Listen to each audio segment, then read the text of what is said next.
French fry খেতে এত সুন্দর, অথচ আমি আগে জানতাম না এটা বানানো এত সহজ। চলুন তাহলে দেখে নিই আমি কিভাবে ফ্রেঞ্চ ফ্রাই তৈরি করেছি। প্রথমে দুটো আলু এরকমভাবে কেটে নিয়েছি। তারপরে এতে একে একে 1 চামচ লবণ, 1 চামচ চিনি এবং হাফ চামচ বেকিং পাউডার এবং জল দিয়ে ভালো করে মিশিয়ে নিয়েছি।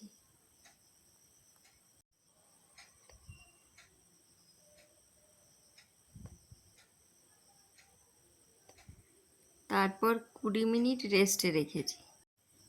20 মিনিট পর ওই জল থেকে আলুগুলো তুলে নিয়েছি। এবার এতে হাফ কাপ কর্নস্টার্চ এবং হাফ কাপ ময়দা দিয়ে ভালো করে মিশিয়ে নিয়েছি।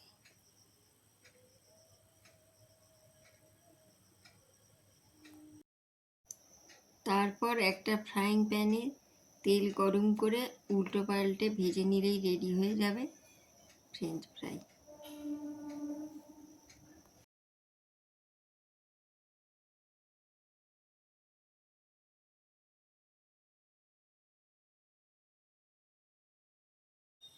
দেখুন কত সুন্দর হয়েছে।